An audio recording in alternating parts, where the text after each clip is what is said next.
Welcome to the hottest movie review on the internet today, the A-List Review. I am your host, the Game Changer, Wes Troop, and it's time to go back to the theater.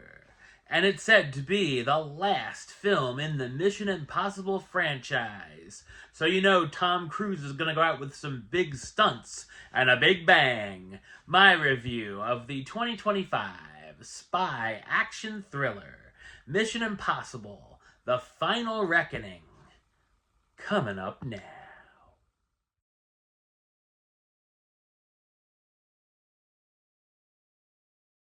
Our lives are the sum of our choices. Tom Cruise is Ethan Hunt in Mission Impossible, The Final Reckoning. So what did I think of Mission Impossible, The Final Reckoning? I thought it's an exciting and highly entertaining action spy sequel. It's directed by Christopher McQuarrie, who's also known for directing Jack Reacher and the last 3 Mission Impossible films.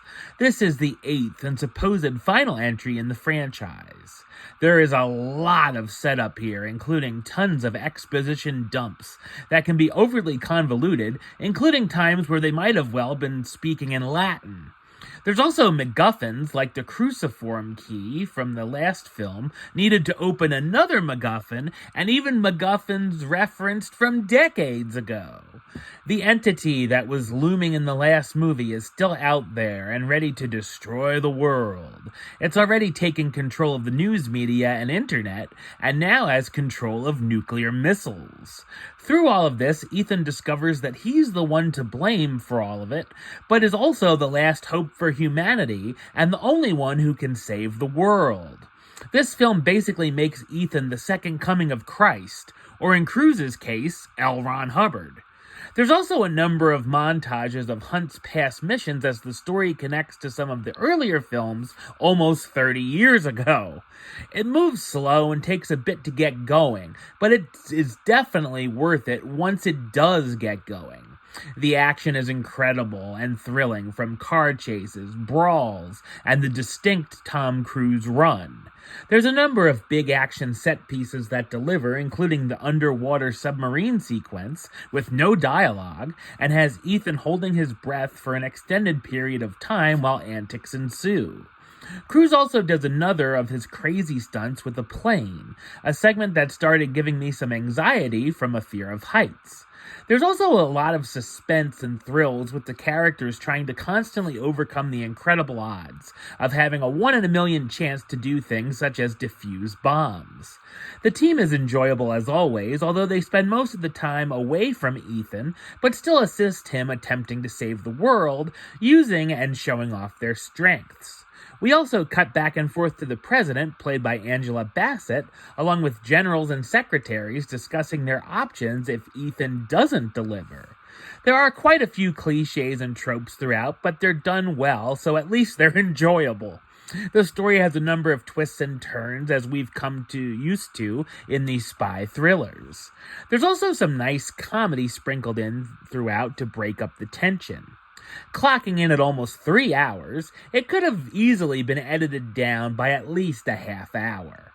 Tom Cruise reprises his role as Ethan Hunt, the IMF agent and leader of a team of operatives trying to save the world. Haley Atwell as Grace, the former thief turned Ethan's ally and MIF agent. Ving Rhames as Luther Stickle, the MIF computer technician and one of Ethan's oldest friends. Simon Pegg as Benji Dunn, the IMF technician field agent. Pom Clementif, how you doing, as Paris, the French assassin who was after Ethan in the past, but has switched sides and joined his team, and Asai Morales as Gabriel, the assassin who has ties to Ethan even before the IMF, trying to take the entity into his own hands. Mission Impossible: The Final Reckoning is a thrilling and fitting finale to the electrifying action franchise, and is worth seeing on the biggest screen possible.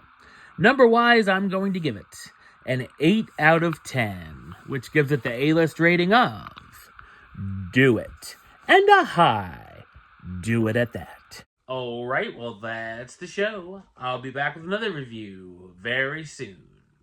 But until then, don't forget to like, comment, and subscribe right here on YouTube. YouTube.com/Westside of 515. Like the show on Facebook, Facebook.com/WestTroopAlist. And of course, you can follow me on the Instagram and Letterboxd @WesAlist. Until next time, Troop out.